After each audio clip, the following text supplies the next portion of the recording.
date he would repeal the law forbidding women to drive.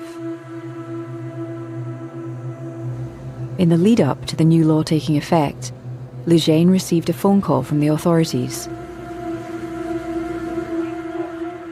Her sister Lena says they told her to stay off social media and, above all, not celebrate. The royal court called Lujane before announcing that women could drive. They told her women will be allowed to drive, but you can't comment anything, whether positively or negatively. I think it was a victory for her, but at the same time, she was muzzled from the very start of it. They broke into her house and they took her without a warrant, without telling her who they were, where they were taking her, and they just basically abducted her. The first thought I had was that the government wanted to manage all the media reactions, make sure that the credit goes to MBS.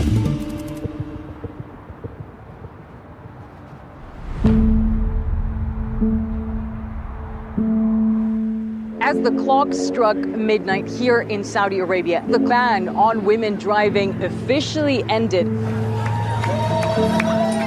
We've been waiting for this moment for such a long time, and finally it's here. In the weeks after the new law came into effect, it became clear Lujane's abduction wasn't temporary. The more time passed, I understood that it's not only about women driving. It's about them fearing anyone who dares to try and reform society. They would threaten her with rape and murder. For them, it's about you're with us or against us. It looks so incomprehensible that a young woman who is advocating for the same thing as Mohammed bin Salman could have been treated in the way she has been treated. Why? What kind of threat does she represent? In Mohammed bin Salman's mind, it's very important for people to realize that when they are given privileges, that it has to flow from the top, from the government, not from political mobilization and organization from the bottom. That little young woman was putting too much shadow over him. That's the only explanation, and that cannot be tolerated in a system that is governed by an absolute understanding of power.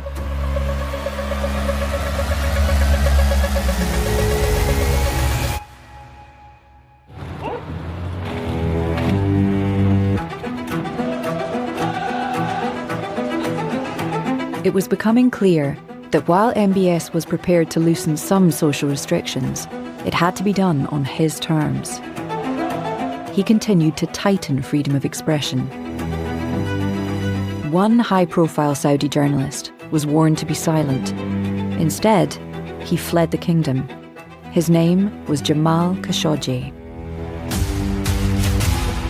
In 2018, Khashoggi was in Washington, where he found a home writing columns that often strayed into criticism of MBS. He becomes a rallying figure for all Saudi dissidents overseas. He represented a threat to the Saudis as someone who kind of really could mobilize both international opinion but also dissidents against the regime. One-man rule is always problematic, always end with a disaster, whether in Germany or in Iraq or in Saudi Arabia.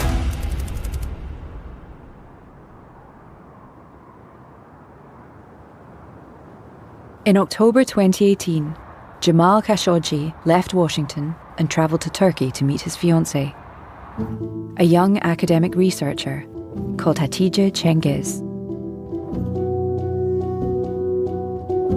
In the coming days, they were planning to get married. But before they could do so, Khashoggi had to collect documents from the Saudi consulate to show his previous marriage was annulled. What happened to me when he entered the consulate? I was waiting him. I was dreaming some good things when I was waiting there.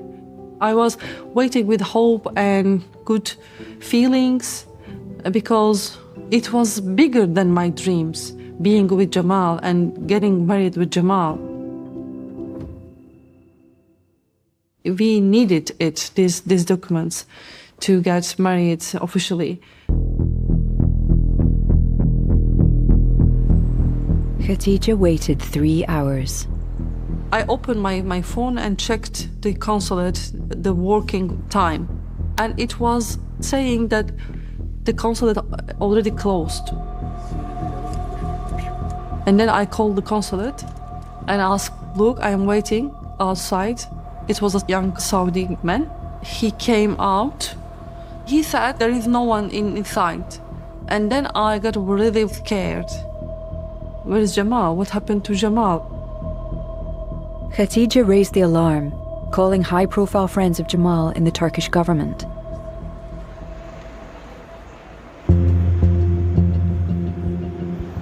Together, they alerted the media, including Jamal's employers at the Washington Post. There's a lot more we don't know than what we do know. What we know is that he entered the Saudi consulate in Istanbul and hasn't been seen since. Within days, MBS was quoted as saying Jamal had left the building. Saudi Arabia say Jamal already left because you look at the picture and there is a man coming out from the consulate, seems like Jamal. But Turkish intelligence sources immediately leaked footage, revealing the man to be a Saudi lookalike, wearing Khashoggi's glasses and clothes, but different shoes. Despite the Saudi attempts to cover up, it was becoming obvious that something had happened inside the consulate. Our administration is very concerned about the reports that harm has come to Mr. Khashoggi. After 13 days, Turkish investigators were finally allowed into the consulate. Inside, they found traces of blood. Finally, Saudi Arabia released a statement acknowledging what had happened there. They said Jamal had been killed inside. This is a significant issue of major violation of human rights, and we would like to know exactly what happened and bring those involved to justice. Amongst the international outrage, Saudi Arabia's most powerful ally began pushing to find out what had happened. The senior director at the NSC listens into all of the president's phone calls with heads of state from their part of the world. The president asked King Salman and asked Mohammed bin Salman on the phone multiple times, where is the body? And was told, we don't know, we're looking into it, we're trying to find it, we're doing everything we can. Over the coming weeks, what had happened inside the consulate in Istanbul became clear. 15 Saudi men, several from MBS's own staff, had flown to Turkey in a private jet. They waited for Jamal at the consulate, and within minutes of him arriving, they murdered him. They cut up his body and then disposed of the parts.